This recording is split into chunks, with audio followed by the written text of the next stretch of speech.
Look, I can't help but think that now might be a good time for a little fire and ice. Please, Oh, do not there know. is never a good time for fire and ice. What happens when you mix fire and ice? Warm water, baby. It's bubbling, baby. Warm water. Warm water.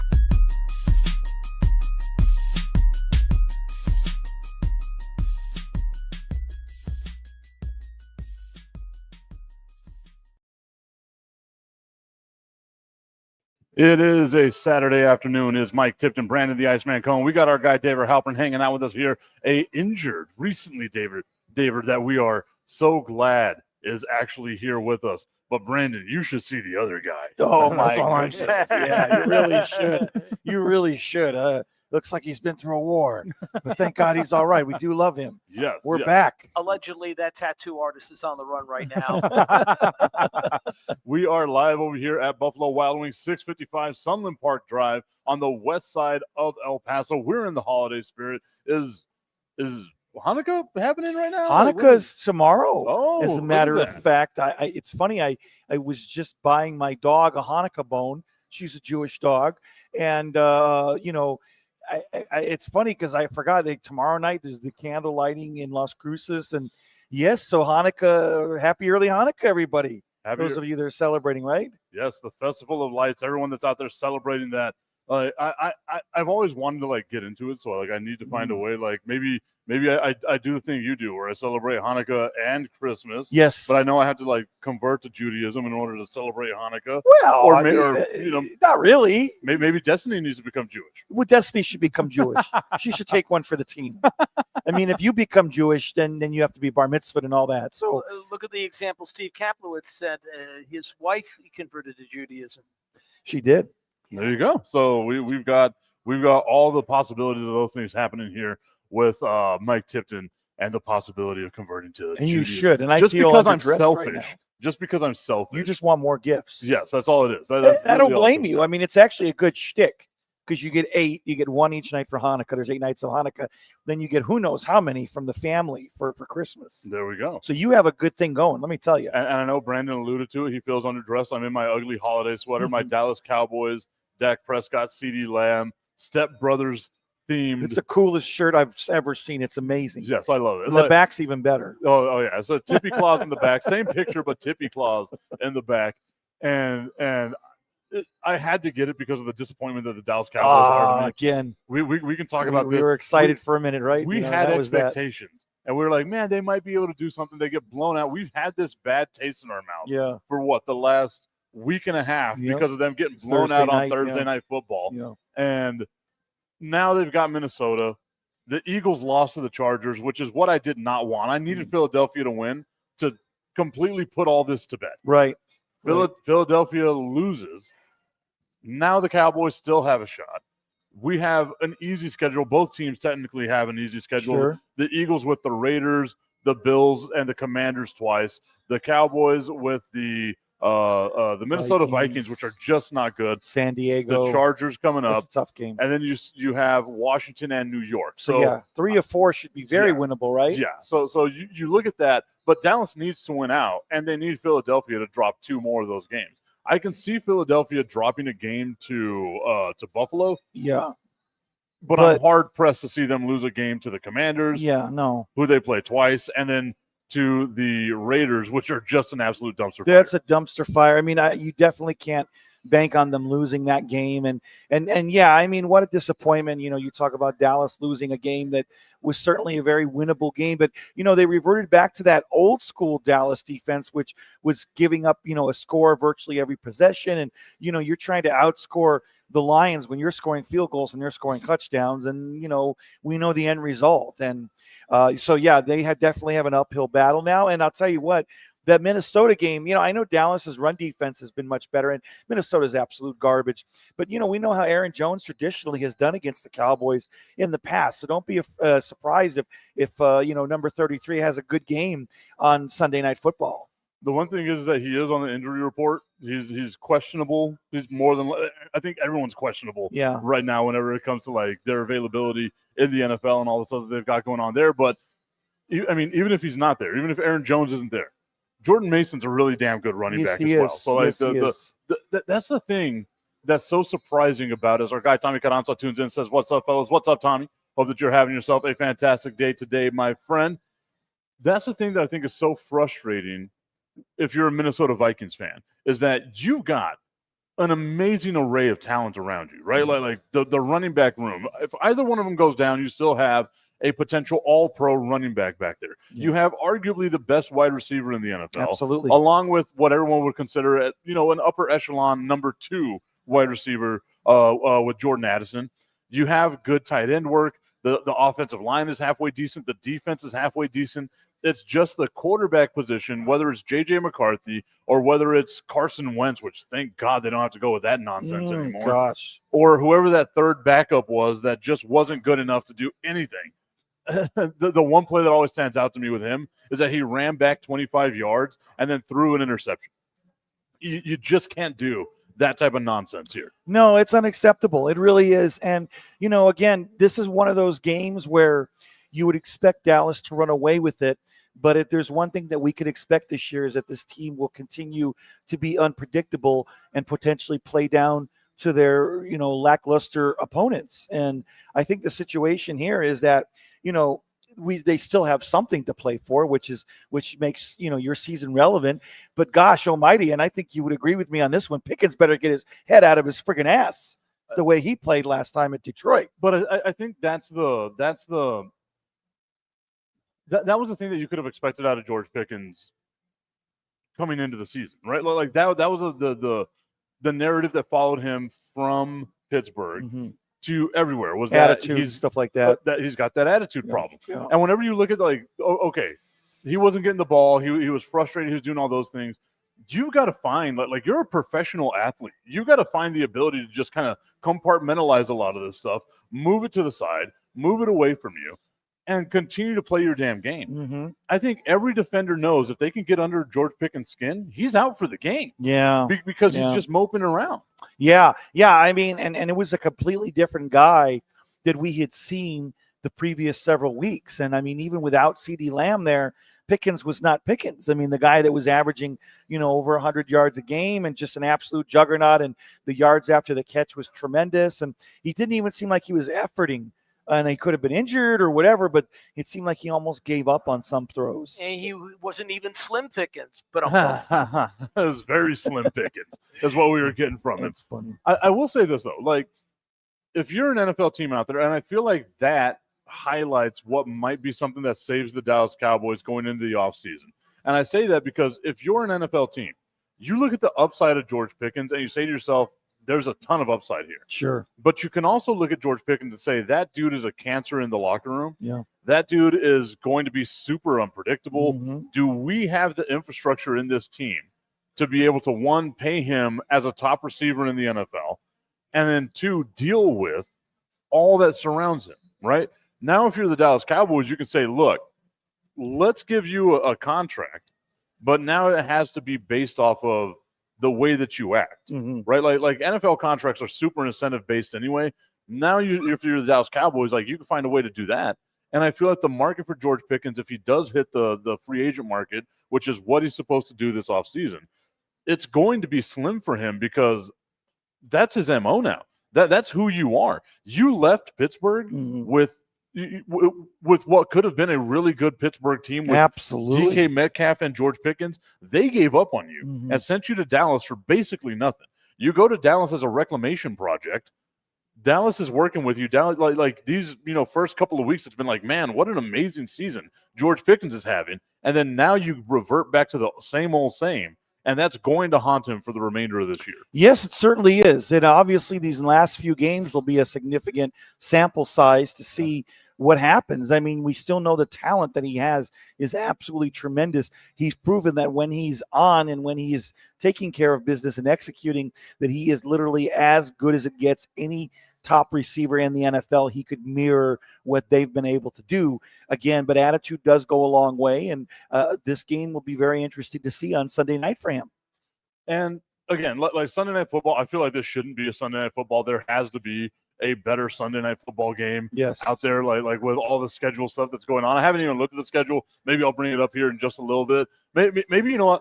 The Sunday Night Football game should be the Indianapolis Colts and their new 44-year-old quarterback who is going to be starting on Sunday, Phillip Rivers, doing what every guy out there wishes he can do. Coming off the bench, he's been retired now for 5 years, unofficially retired for like 3 of them, officially retired last year or earlier this year, and is going off the couch, looking thicker than a Snicker, and is going to start an NFL game 4 days after being signed to a contract. That's wild to me, man. Yeah, I mean, it's funny because they were saying that LaDainian Tomlinson's going to come out of retirement, and some of the other elder statesmen, from back in the day that we haven't played in years. It's funny also because, I mean, you have to think, obviously there really was no other options. The fact that, Daniel Jones goes down and all of a sudden you're bringing in a dude that hasn't played in 5 years. I mean, it's one thing now. Cleveland got lucky, or not Cleveland, rather, Cincinnati got lucky with Joe Flacco because he had been playing as a backup the last few years, and he may be elderly and old in the tooth, long in the tooth, and all that, but he still had been in the league the last several years. This guy, he's been active. Yeah. This dude hasn't done shit in 4 or 5 years. I mean, how do you expect somebody to come out in a young man's game and perform for a team that still has a chance of making the postseason? Nobody else was available. I mean, Cam Newton. I mean, I get Tom Brady. I that one would be, yeah. I mean, wasn't there anybody else available? I think the best meme that I've seen was like the video of the Green Goblin from one of the Spider-Man memes where he's got like the mask is looking at him like, you coward. We have a new world to conquer. Yeah. That's like Tom Brady looking at his helmet this way. Yeah. And I guess they really have no faith in their backup, I guess. I mean, and that's the thing is like Riley Leonard was okay at Duke. He was okay at Notre Dame, took him to a national championship, right? Like he's a decent enough quarterback. Anthony Richardson, like I know he's got the eye issue or whatever. He's on the IR. He's not going to be eligible to come off the IR. And obviously Anthony Richardson, they've been moved a bust. on. He's been a bust. Absolutely. But the reason why, and a lot of people are, up in arms, like, oh, like Cam Newton's out there calling Kaepernick, if you're going to do this, blah, blah, blah, I was going to say Kaepernick as well, but no one's ever going to sign him again. But the fact of the matter is that Phillip Rivers, let's not forget, retired with the Indianapolis Colts and this coaching staff. So he's familiar with Old Man Rivers. Yeah, the last time they made it to a playoff, Old Man Rivers was their quarterback. So, like, there's going to be some familiarity there. He had a connection with Michael Pittman. True. I mean, and they have enough talent. Yeah. If he could be a good game manager. That's all he's got to be. That's all he's got to be. I mean, you have the best running back in the league right now in Jonathan Taylor, who they're going to feed it to a ton because he's going to be that go-to guy, right? And they're going to probably short little, 5-6 yard out routes through wide receiver, running back rather, and screens and this and that and the other that doesn't require a lot of downfield throws, right? I mean, that's what you would think, at least.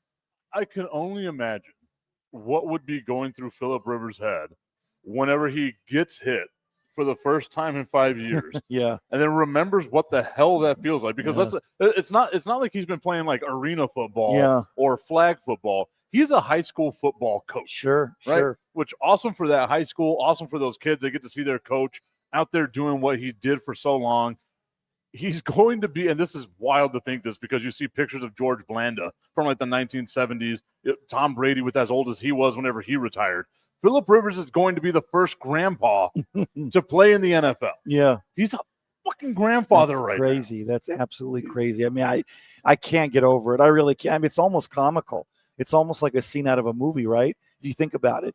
But, I mean, hey, it could make for great live TV here this year. I mean, reality TV. Or at the very least, he'll get the required number of reps within the next few days with the help of his grandkids. He's got to keep up with them whippersnappers. Yeah. But they're taking on the Seattle Seahawks. The Seattle Seahawks have a dominating defense. Like we've seen them really dominate teams. This would not be the game that I would reintroduce again. A geriatric Phillip Rivers against this type of defense. Yeah. And again, the Colts do have a good offensive line. Yeah. But against a juggernaut of a defense. Yeah. A juggernaut. They've been amazing. They've been one of the top defenses, if not the top defense all year long. And yes, that's going to be a daunting task. They're like, hey, let's just put you in the worst situation we could possibly put you in coming off the bench for the first time in 4 or 5 years. You know what I mean? It's utterly wild to me that this is a scenario like, and I get it. Maybe not Cam Newton, definitely not Colin Kaepernick, because for as long as it's been for Phillip Rivers to play, it's been almost twice as long for Colin Kaepernick to get on the field, That's right? crazy, yeah. I mean, it's been since, 14, 15? Yeah, Has it been that long? 2016, 2017? It's about that, yeah. So, I mean, you're looking at 8 to 10 years that it's been he's since definitely Colin not an Kaepernick. NFL shit. Yeah. And like I said, nobody would ever, bring him back anyway. So I mean, it is like you got like that whole narrative. But what I was getting at is like, you mean to tell me there's not like another rookie quarterback out there? There's not a guy on the practice squad that you can just pick up from another team that's out there that you're like, you know what, maybe we go get this guy. Like that seems wild to me. And then you got to look at like what the future for the Colts is going to be, because Daniel Jones is out with an Achilles. Mm-hmm. He's more than likely done for a year, and if he does come back next year, it's going to be late next year, right?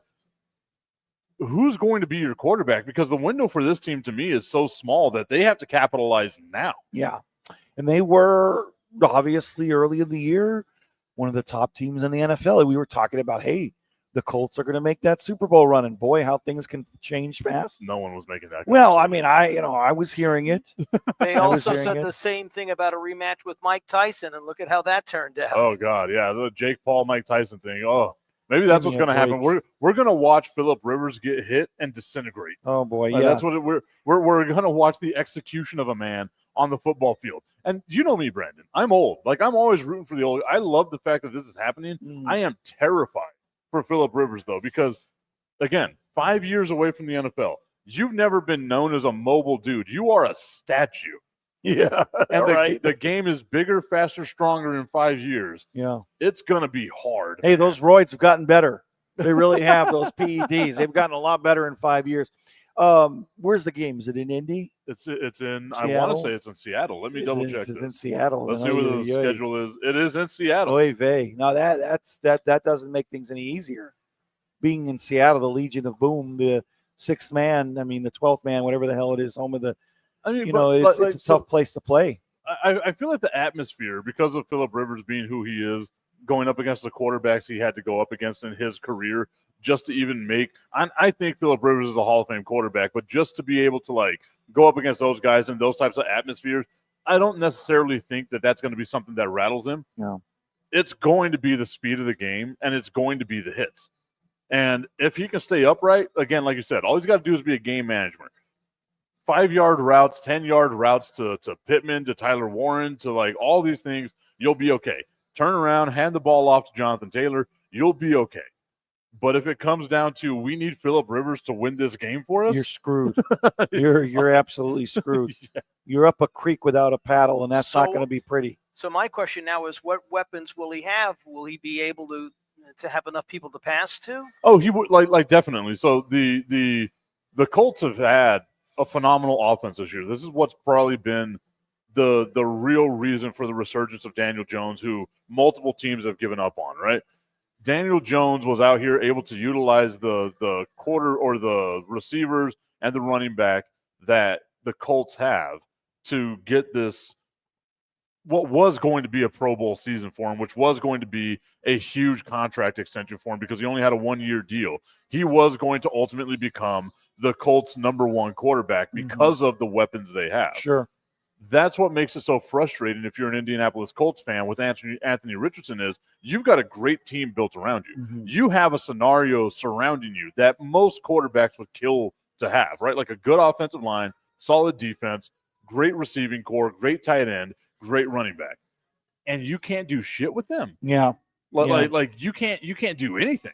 Like the Colts were the second worst team last year. Yeah. With Anthony Richardson being their quarterback, and the only thing they added was Tyler Warren. Tyler Warren's not that big of a that shouldn't be the guy that comes in and fixes everything for you. A tight end should never be the thing that fixes everything. Yeah, usually it starts with the offensive and defensive lines, and then you kind of go from there. I mean, occasionally you have an amazing tight end, but it's definitely not the fix-all of your issues. But no.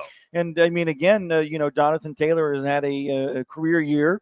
People thought maybe he had taken a step back after kind of a down year, and I think he has 1,300 yards or something like that on the ground and just been absolutely amazing. So I think silver lining for this team is when you have a guy like that, you have to build off of what you already have and what you've already established.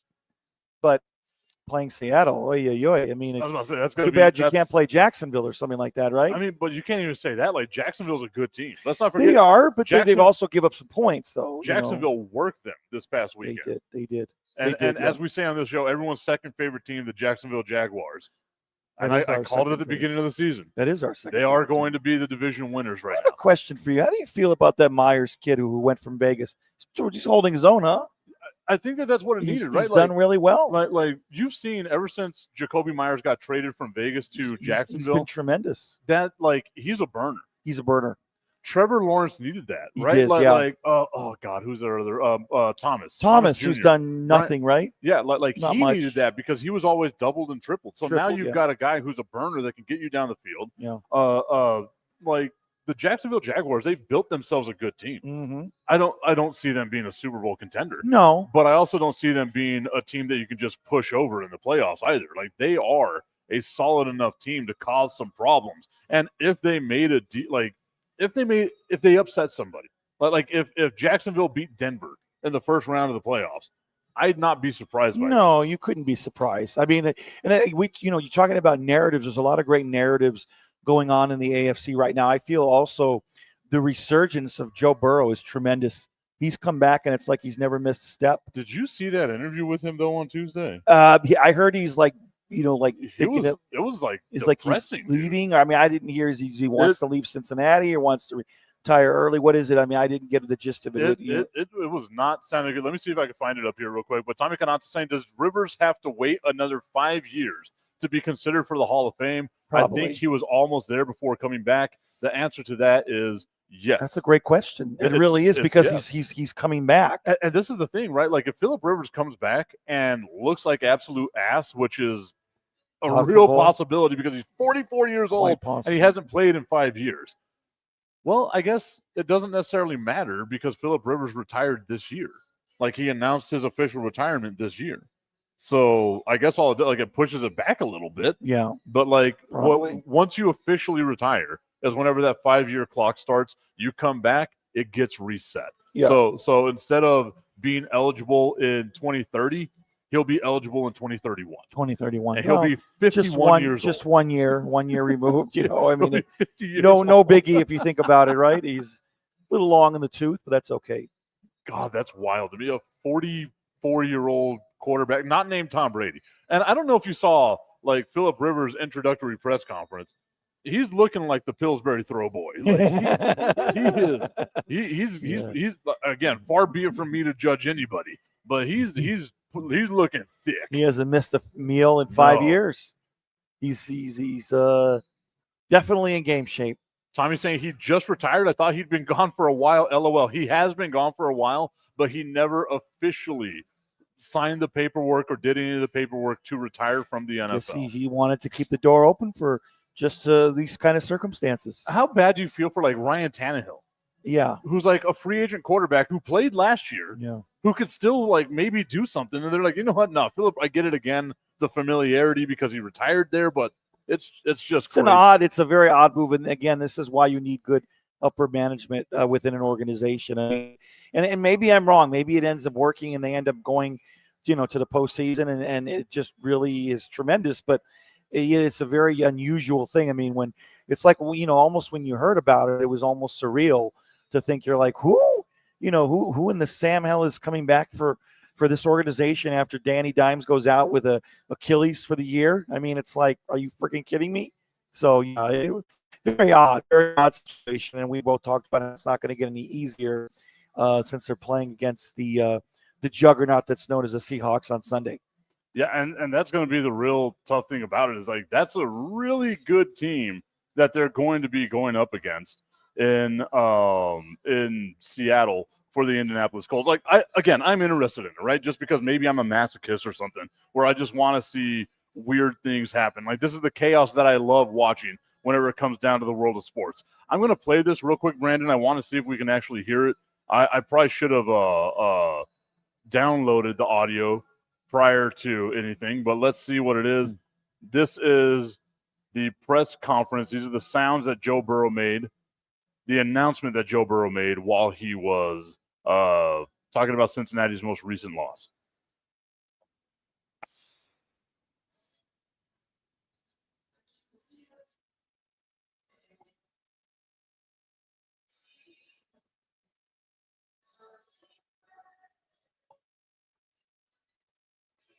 You can hear that man is broken. Yeah. And you can look at like his facial expressions, like he's sad, he's depressed, he's in a bad place right now. Sure. And it's just, I get it that that's the mindset of like, it sucks coming back. And this is what makes people, make the parallels or the comparisons with Andrew Luck. Is it was injury followed by rehab, followed by injury, followed by rehab. And we're seeing that with Joe Burrow because he's been in the league now for 6 years or so. Yeah. And it's almost like every year there's some sort of injury with him. I think he's only played 2 full seasons. And that rehabilitation process, that having to deal with pain, having to deal with all the injuries, that gets old quick, man. It does. It does. And obviously that was a very disheartening game to lose because, it was back-to-back interceptions late in the game. It was actually a really cool game. It was snowing quite hard in Buffalo. It was one of those winter classic games. And again, after the big win against Baltimore, and he looked really good, and he's back to being old Joe Burrow. You have a setback like that, so that's certainly attributed to his melancholy attitude as well, and the way he sounded. That's what I'm saying, man. Like he looked like just his body language. I should have let it play a little more, but watching that makes me feel uncomfortable, and it takes a lot to make me feel uncomfortable. Yes, it does. It really does. It was almost like watching a dude announce like, I hate what I'm doing in my life. Sure. And you never want that for anybody, especially like someone who's a professional athlete who's, so well revered, because whenever Joe Burrow's healthy, he is without a shadow of a doubt one of the best quarterbacks in the NFL. No doubt. He's tremendous. But so was Andrew Luck. Absolutely. And that's the, again, at the end of the day, like they've got to take care of themselves because no one else is going to take care of them. Like it's ultimately their decision on what they want to do. You just don't want to see careers that could be so amazing come to an end that abruptly because of injuries or just not wanting to go through that cycle anymore. Luke Kuechly recently as well. Like that, there's just so much that it's just like, man, you hope that he gets in a better mindset. Yeah, absolutely. Luck, good example of really quite a shortened career. He played about 6 years, 7 years. And he was on a Hall of Fame trajectory. He was on a Hall of Fame trajectory, but he just didn't enjoy it anymore, and the risk wasn't worth the reward. And I respect him for his decision. I don't know what is he doing nowadays, coaching or he is the quote unquote general manager for Stanford Athletics, so he's in charge of their NIL deals, signing players, doing all that gig. stuff. That's a great. It's a good gig. That's and he's not getting hit by 350-pound linemen and getting concussions and brain injuries. Yeah. And it's kind of like he got to have his cake and eat it too. He got to play his dream and play in the NFL, and now he's doing something for his alma mater, right? Yeah, and he's got a steady paycheck. He's doing all the things. Every single one of us would love to be in one of those positions. Yeah, he's alive and well, right? That's what matters. That's what matters. He's not getting killed every week. So, and that's the thing, is that it's such a gloriful sport, modern day gladiators, but they're all nuts. They really are. To take that kind of punishment and those kind of hits, and it's great and all, but man, you pay for it, and us fans, we don't think about that. The guys who don't play the game, we don't think about that. Even in the current day, look at what Patrick Mahomes had to go through when he didn't have the offensive line that he needed to win. Yeah. I think you're going to be hard pressed to find anybody that has sympathy for Patrick Mahomes. Yeah. Whenever you've won 3 Super Bowls in 7 years, it's kind of hard for people to be like, "Oh, poor Patrick Mahomes, poor Patty that Mahomes. Poor guy. He's never had to suffer in his whole life." Your team sucks this year for the first time in 8 years. You're gonna be all right. That's the thing too. They don't suck. They're okay. Yeah, they're fair. They're not very good. They're not Chief Mahomes. The window is open for the Kansas City Chiefs to sneak into the playoffs. They got a tough. Who they play this week again? I'll have to look at the schedule. It's a tough game, but yes, they can still make the playoffs. I agree. I think they play San Diego. They do. They play San Diego. They host Superchargers. They host the Chargers this week. That's a tough game. And speaking of the Chargers, I'll get your 2 cents about this. The post game interview, and it was Sunday night. It was Sunday or Monday night when Philadelphia lost, and God, what horrible performance by them. But they go to they're literally, the famous. Did you watch the interview after the game? I did not. Okay, so here's what happens. Okay, this is an interesting situation. Did you find out anything good? I am still looking. I was looking. I found myself going down a rabbit hole. So Herbert is, obviously he plays despite the broken left, where it was a wrist or whatever, and he has a decent game, whatever, not an amazing game, but a good enough game. It was kind of, but Hampton comes back. It's like, wow, okay, yeah. Anyways, they're trying to interview him post game, and he's just like, I just want to celebrate with my team, and he's kind of sloughing the reporter off, and a lot of people were saying, well, that was so rude, and I'm kind of like, well, yes, they kind of have obligations to do post game interviews, but I don't know if it was really rude per se. Did you think it was rude? No, I can understand why people perceive it that way. I guess I always think a little bit differently whenever it comes to these types of things, right? Like Justin Herbert didn't have a great game. Justin Herbert was getting knocked around by that Philadelphia defense. 7 sacks. You could see he had to just be in tremendous pain. Yeah. And I'm sure he didn't feel like the reason they won. Yeah. And after having a performance like that, after being beaten around like that, the last thing you want to do is answer 3 or 4 stupid ass questions. And it's a necessary evil. Now, speaking of an interesting backfield, is it going to be a 50-50 split between Hampton and Vidal? In your thoughts? It should. He's been playing well. Vidal has done a great job filling in for them. Like, if he's not there, I don't think that they're 9-4. Yeah. Right? Like they have a lot of issues. Tommy Canazzo saying that he thought it was a bit rude. It is and it isn't, right? Like, to me, instead of going after Justin Herbert, the reporter could have gone after literally anybody else. Yeah. Right? Like, let's talk to this person, because, again, if you got to be able to read body language. You got to be able to look at the person. You can tell Justin Herbert was in a ton of pain. Justin Herbert was probably over that whole game because of how bad he had gotten knocked around. And then put yourself in Justin Herbert's position. You just want to get back to the locker room, get whatever pain management you can, and then move the hell on, right? Sure. How are you feeling if someone comes up to you where, again, you don't feel like you're the reason you won, but now we're going to make it seem as though you are the reason your team won?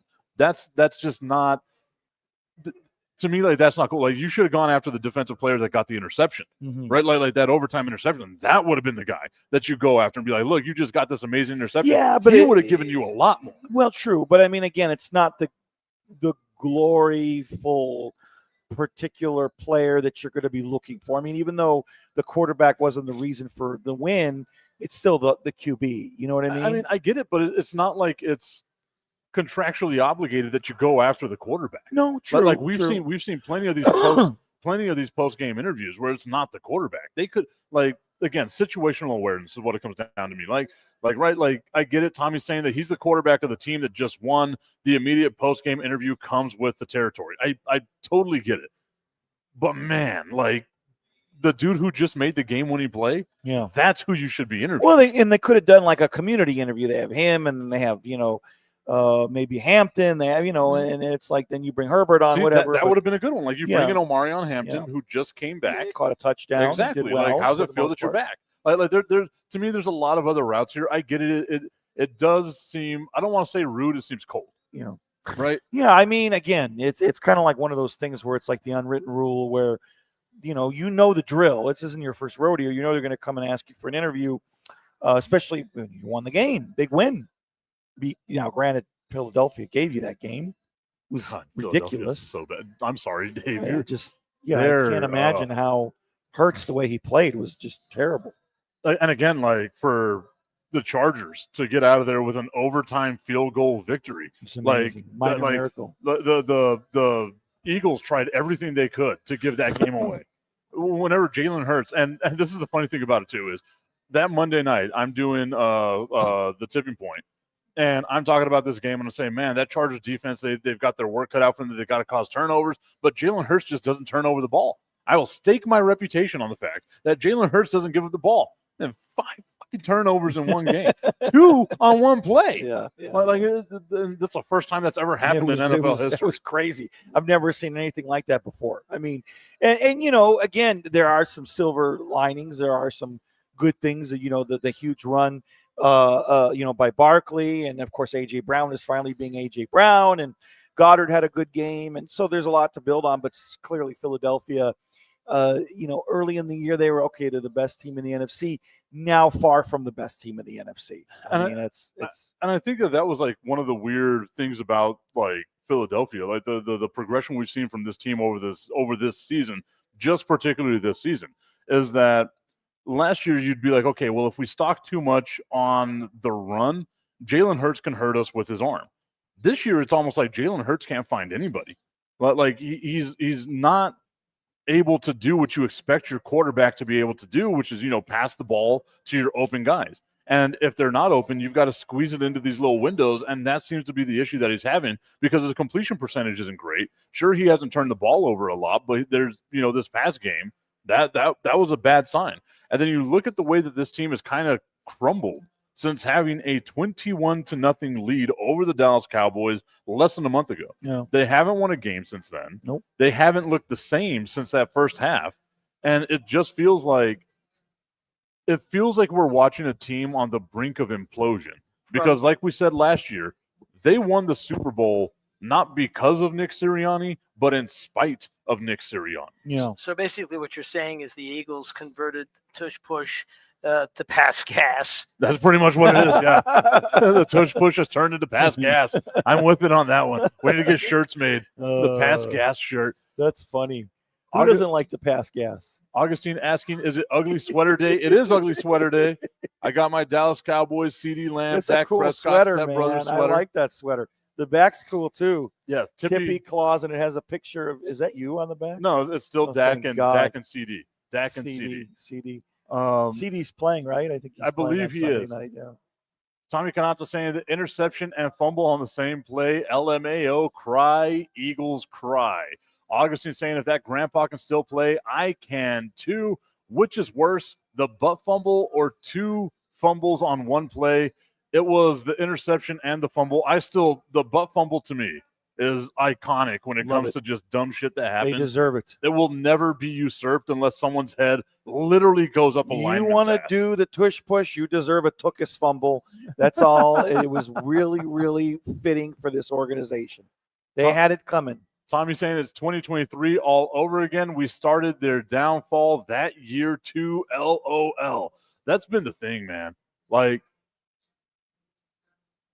I've found myself in this level of hater where, like, I never thought that I could encompass. Like, I thought my haterism game was as peak as it can possibly be. I have followed accounts on social media now just to watch Philadelphia Eagles fans crying and talking about how horrible it is. I mean, one of my best friends, Pat Costello from over at ESPN, Bob, Jim, and Pat get drunk on the internet. We do the show. We do all this stuff. James Steele, a Kansas City Chiefs fan. 2 of my closest friends have watched their teams win, 5 out of the last 8 Super Bowls? Yes. And they want my sympathy.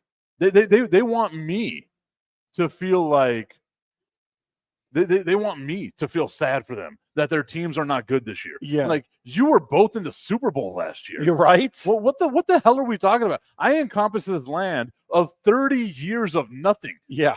Don't give me that crap. The chosen people had to walk through the desert for 40 years. Yes. We're almost there. We're almost there. We got 10 more years to go. It's coming. It's coming. That year's coming. Yeah. Cry us a freaking river.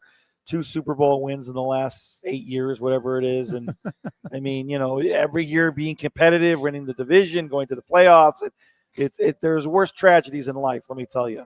But man, I'm telling you flat out right now, watching these Philadelphia Eagles fans just beside themselves, like the amount of tears flowing, their tears hydrate my soul. That's where I am. Like, it is so good to me. Augustine saying, wait, you critique my haterism? And then Augustine saying, wait, Cowboys fans are Jewish? LOL, what's going on here? We sure are. Persecuted. And then Texas Syndicate Football saying, shake my head. Texas Syndicate Football, we got to get you on the show sometime. I know you're out over in Austin. We got to get you on the show so we can talk about some of the stuff that you're doing with the Texas Syndicate football program and everything like that. Now, enough of the Dallas Cowboys. I don't want to talk about this team. I know I'm wearing the thing, but I don't want to talk about them. I want to talk about good football right now.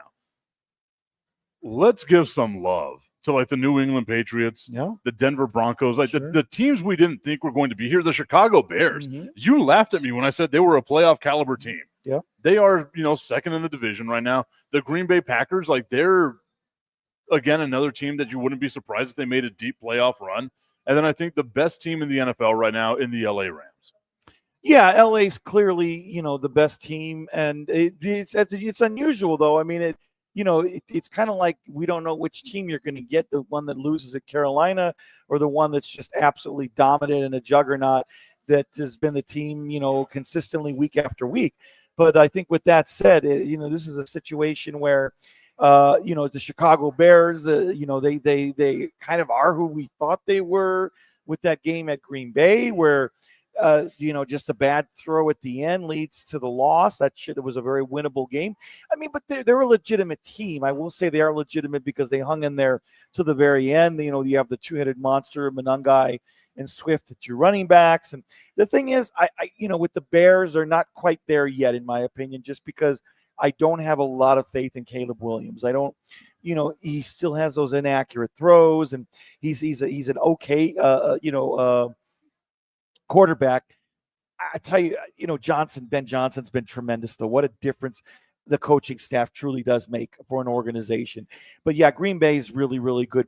I think it's kind of refreshing because I think we're going to see a new team maybe win a Super Bowl this year that just we haven't seen for many years. Yeah, it's and again, like that was a thing that Augustine and I were talking about on Tuesday on the Tipping Point on Tuesday night. With that was, this feels like an odd season because the teams you expect to be good have not been good. Whether it's Philadelphia, who we're watching Philadelphia struggle right now. Like, I know they're in the driver's seat to make the playoffs and win the division in the NFC East, but you don't trust Philadelphia right now. Like, if they make it to the playoffs, you don't trust that team as far as you can, as far as Jalen Hurts can throw a ball without being intercepted and then fumbled subsequently. That's funny.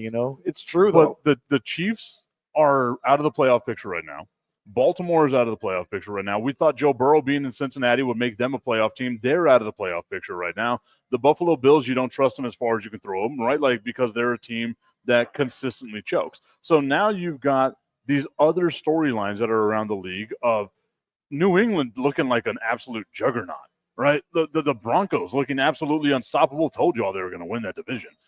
The Jacksonville Jaguars looking like they're, on the right trajectory right now. The Indianapolis Colts, yes, this weird story with Phillip Rivers, but prior to that, like, Daniel Jones was playing out of his damn mind. Yeah. There were even, storylines going into the season talking about Miami, who's been a massive disappointment. Mm-hmm. It's just, we look at those teams, like the Commanders, people had expectations for the Commanders. The Vikings, people had expectations for the Vikings. The Lions, the playoffs start today. The Lions are out of the playoffs, right? We have been disappointed by those teams that we thought were going to be there at the end. But now we're looking at what the NFL should be hanging its hat on, which is all this parity, because it really feels like anybody can win it this year. Yeah, no, it truly does. It truly does. And there's no doubt that, to me, that's what the playoffs are really going to be about. And that's what they should be about. And definitely there's not that, one team that I can say, well, this is going to be the team. This is going to be the team that nobody that is going to beat, that has a target on their back. I mean, we know who the top seeds are probably going to be in the AFC and NFC, but I mean, New England's been amazing, and the coming of Drake May, and Henderson, who's had last and few Stephon really good Diggs. Stephon Diggs. What an acquisition that is. Hunter Henry. It's still, it's funny because in the back of my mind, I'm still like kind of rooting for Buffalo. It's like, hey, this is the year that they could absolutely maybe do something, but they've just lost too many games already. I get it that they're 9-4 or whatever. They're 9-4. But my whole thing with Buffalo is I'm tired of the excuses, man. Like, it always feels like there's some sort of excuse machine being, churning out something for the Buffalo Bills to make people feel sad for them that they're just not a good enough team. I see that team, and yes, Josh Allen is an MVP caliber player. I still don't trust the receiving core. I don't trust their defense. Like, I look at that team and I see a super flawed team. If they make it to the Super Bowl, that would be outrageous to me. Yes. Because, but like, I guess I can say that for every team, though, right? Like I look at Denver and New England, and I say they're still, like, to me, they're so young that's impossible for me to be like they can make it to the Super Bowl. And that's how I feel about Chicago, right? Like, Chicago's a good team, but they feel so young that it would be impossible for them to win a Super Bowl. You're expecting one of these experienced teams to come up here, but if the playoffs start today, none of these teams are really anyone that you can say is a favorite outside of the LA Rams, who I think should be the hands-down favorite to win the Super Bowl right now. They should be. But again, there's just something about that team where I just don't know what to expect. I mean, yes, they're absolutely loaded.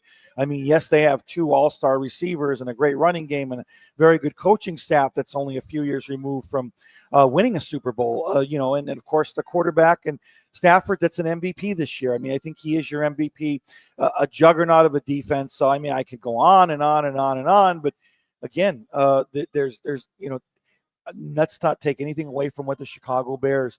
I still want to see the Bears win that one game. If the Bears can beat the Packers in a couple weeks, then I'll be convinced that they could be possibly that team in the NFC. But they got to at least get a split against Green Bay. And I think that's another one too. Like, we talk about disappointing teams, Tampa Bay. Very much so. And I'll tell you what. Well, how about this year with the way they started, where versus Baker Mayfield has just been horrible the last several weeks. I mean, how about the emergence though of it's funny because Abuka has gone from great to mediocre.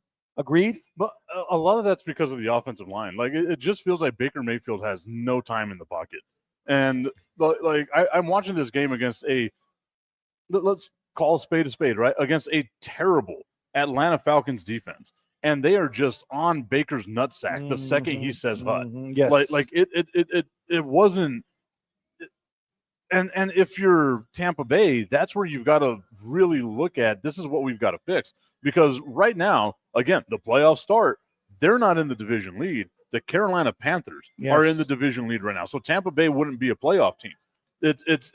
And to make it more juicy for people out there, the Dallas Cowboys own the tiebreaker over the Tampa Bay Buccaneers.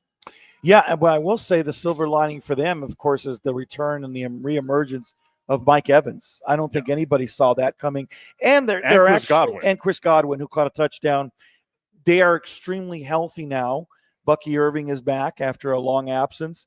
So, I mean, there's a lot to look forward to in that respect. But, boy, they got to get their heads out of their asses. So that offensive line. It's just been something else. You can have all the weapons. Yeah. You can have the quarterback. You don't lose to Atlanta. No. I mean, yes, look, you have one of the best running backs in the NFL, and he just had his way, with them and Robinson on Thursday night. But that's another piss-poor loss. I'm sorry. That's another piss-poor loss. Augustine saying, poor Baker, like you said, Tip, he's a tough cookie. He hasn't gotten injured. I'm surprised that he hasn't gotten injured. Going back to some of the comments. Looked like he was against the Rams, right, with that shoulder? Oh, my God. Then he came back the next week. Yeah. He's made out of steel, that guy. He's made out of something. It's wild. His competitive nature is absolutely insane to me. Looking at some of the comments here, Augustine saying Green Bay is going to choke. Love isn't the quarterback we thought he was. He can't read a defense. What sets Caleb Williams apart is his competitive. I will say that. Caleb Williams has a different level of competitiveness. Yeah, I mean, look, like I said, Caleb Williams he's been decent. He's been good. There's just some of those throws, man, are still, you could still tell he's young and he's inexperienced. And, I mean, they need him to step up if they really want to be successful. Texas Syndicate Football saying, I agree with you. The Bears need one more year, and then they'll be on top. I don't think you could say that, because I think you could have said that about Minnesota this year. Yeah, and definitely. J.J. McCarthy just isn't that guy. Tommy going on to say, for the record, I had zero expectations of the Commanders, just saying I told you that they would be dog shit. Yeah, and they have been. they have been, and Jaden Daniels hasn't been able to stay healthy. Scary Terry, he had that one good game, but he's very inconsistent. I mean, Bill hasn't worked out so far this year. They can be weak offensive line, but boy, it's hard to be great from year to year, isn't it? You know what I mean? That's what everybody should have expected with the Washington Commanders. They caught lightning in a bottle. They got hot at the right time. They made a deep run. They made it to the NFC Championship. Congratulations, right? In this league, it's all about staying power. Mm-hmm. You've got to be able to stay on top. And what I told everyone is I felt like they'd be the third best team in this division. They are the third best team in this division. They should not have had the expectations, because when you got a rookie quarterback and people figure that rookie quarterback out, now he's got to do the work to get better, like we saw Drake May do, like we saw Bo Nix do. And even with Bo Nix, it's still super iffy. Like, if I'm a Broncos fan, I'm worried about what Bo Nix does in the first 3 quarters of a game, because he just doesn't seem to have it at that point in time, and that's going to come back and bite you in the ass. Your defense is only going to carry you so far. And then that's the thing, too. Washington's defense is bad. Yeah. And R.J. Harvey, he's been good, especially since Dopkins went down, a month ago at this point or more. But, Denver is clearly, the creme de la creme in the AFC. And look, you got a great coaching staff as well. That goes a long way. Oh, yeah. People don't put enough emphasis on a great coaching staff. They really don't. Augustine was asking Tip, didn't you say that Michael Penix was the guy? I thought he was going to. Like, I love a left-handed quarterback. I will always be in the corner. Like, I'm still in Tua's corner. Yeah. I know I shouldn't be, because Tua's had more concussions than I've had beers, but, like, my God. Yeah. Like, I will always back up a left-handed quarterback. And we'll talk about Hawk Tua for a minute. and I got to say, really, the Dolphins have impressed me lately. This is a team, their coach was on the hot seat. It's from what I hear, Achane is going to play, thank God, on Monday night, because I'm in the championship of my fantasy league, and he's my bread and butter running back. But he sustained that rib injury against the Jets, but he's okay. Long story short, they're going for 5 in a row and still an outside shot of making the playoffs. Yeah, I mean, if you would have said at the beginning of the season, especially after Tyreek's leg got hurt the way it did. And Tua doing Tua, right? I think what this shows everybody, or at least what it's showing me, is that when Tyreek's in the game, Tua's trying to force the ball to him. Sure. Whenever you allow Tua to just do what Tua does, now you've opened up the offense. Now Waddle's we're tremendous. looking back at it. Yeah, Jalen Waddle. Waddle's been something this year. I've had him every year. I've had him on like a different fantasy team, and I'm always disappointed. This is the first year where it's been like, wow, Jalen Waddle actually showing up. Our guy Tommy Canazzo also saying that Kyle Pitts got him almost 50 points in the first round of his fantasy playoffs. Great. And you know what? I have to say it. The one Kyle Pitts game a year. Well, yeah. But Kirk Cousins, though, had a good game. Yep. Kurt was back to being the Minnesota Vikings Kurt. And, he was very impressive. He didn't make a lot of goofs, and he has good throws. And other than the Robinson fumble, I mean, that they played a pretty good game overall. So, and I'm a Kirk fan. Like I do too. I like the kid. He's not a kid. He's an older statesman now, right? He's a kid compared to me. Whatever. I'm an old fella now, but he's a good quarterback. He's a decent quarterback. And I'm happy to see him back on the leading role there in Atlanta. I'm happy to see Kirk in that position, because I think that's what makes the Atlanta offense more dynamic. Is Kirk is quicker with the decisions. I thought Penix should sit back for one more year, learn the game a little bit, because you see that Kirk, whenever he knows what he's supposed to do, it's right out. There's no slapping the ball, any of that stuff. It's right out. And I feel like Penix can learn from getting that type of experience. My fear is that Penix being thrown to the fire the way that he was this year and not having the success, that's going to play mentally with you. That's going to do issues like that. But as we've seen, you get with the right quarterback coach, the right head coach. Look at again what Kyle Shanahan has done with like the reclamation process. He made Mac Jones look like he was going to be a damn Pro Bowl. Yeah, he sure did. I mean, it's all about coaching. It really is. I mean, you could take all the talent in the world, but if they're not well coached, then it really doesn't matter. It really doesn't, and people forget about that all the time. Augustine saying Tua's problem is the concussions. At one point, does the league step in and say enough is enough? Tua hasn't had a concussion this year. Tua hasn't had any injury this year. And as we've seen, like, if Tua can stay upright, which would be what he's done 2 out of the last 3 years, if Tua can stay upright, he's a solid enough quarterback that you'd be okay with him getting, like you can see if Miami's a run-first type team, like what they've been with Achane, that they would be a team that I don't think people would take lightly in the playoffs. Like, you wouldn't be surprised if they went in and made a little bit of noise, right? Like a first-round upset. If they made it to the Super Bowl, you'd be definitely surprised. They have an amazing running game. I mean, Achane's one of the best running backs in the NFL. But you also have to remember, like, that year where they were, the best offense in the NFL, they hung up 70 on Denver. Yeah. It was because they established the run first with Achane and Mostert. Mostert led the NFL that year in rushing touchdowns with 22. Like, that's the bread and butter. And, like, obviously Mike McDaniel, being from that Kyle Shanahan system style, wants to run the ball first. Whenever you got a guy like Tyreek, though, who's going to be super vocal about, I want the ball, I want the ball, I want the ball, and you have your quarterback trying to force feed him the ball so he just shuts the hell up, that's what's created the issues for the Miami Dolphins over the last couple of years. I could see a scenario where the Dolphins, and I thought they were going to do this at the beginning of the year, where they just get rid of Tyreek Hill for whatever the fuck they can get for him. Yeah. I mean, again, Reek is Reek, and, he was being a buffoon and not happy to be there, but when he did perform, he did okay this year. So we'll see what happens at the season's end there. Tommy reminding us, thank God I forgot to set up my lineup. He was going to bench Kyle Pitts. There is no worse feeling than whenever you're like, damn it, like you bench the guy that goes off. Like, no worse feeling than that. I hate it. That's happened to me. I don't think I told times. you. All 4 of my fantasy leagues this year. To make the playoffs, you got to be like the top 16, right? Yeah. I'm in all 4 of them. I'm team number 7. Yeah, that's just unfortunate. I hate this shit. And thank God, I mean, in one of my leagues, I'm in the championship. I haven't made the championship in that league since 2021, and then the other league, I'm 1 round away from making it to the championship. So I've held my own so far. Look at Brandon, the champion, man. Well, not quite yet. I mean, I have to make it. I have to win the championship to be called.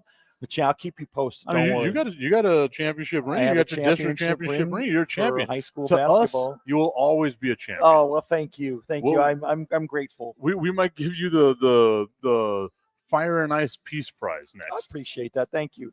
I always did love you for some reason. Thank you. Since we're giving away participation trophies for peace, I'm gonna start we calling might you as well Hanukkah just start Harry. doing that. All right, everybody, we are out here, Fire and Ice at 655 Sunland Park Drive, Buffalo Wild Wings. Brandon, let everyone know about the specials. Well, this ultimate sampler is a great shtick. You get several different choices. Tip and I are going to order that in a few minutes here. You have several specials, including happy hour, late night, 3 to 6 p.m. Monday through Friday, 9 to 11 every single day, $2 off all drafts and margaritas, $3 shorty shots, $5 premium drink, $6 appetizers. So come on into B-Dubs and enjoy your nosh. And they have UFC here all the time. It's really, really awesome. And they still have the Pick 6 going on as well. I have the app, which is one of my favorite things to have. And I love whenever I get the alerts. You see it right there, right? Weekends are for Pick 6. Grab a meal for 2 starting in $19.99. Treat yourselves this weekend for more. Tap to order. So you know what I'm going to be doing as soon as I get done with this show, because I'm a big fat guy. I'm hungry. You're a little heavy set. A little heavy set. The pot calling the kettle back. What was it? What I called Philip Rivers? Thicker than a Snicker. Thicker than a Snicker. That's what we got going for us. All right, everybody. We want to thank you so much for being a part of today's show. We will be back next week, and then we're going to be off for 2 weeks for Christmas, for the holidays. Brandon, Daver, happy Hanukkah to you guys. Hanukkah. Hope you all have a great holiday season. We'll see you all later, everybody. We do love you. And go Cowboys. Go Cowboys. Sweet ass. Yeah, sweater. go Cowboys. Yeah, they stink.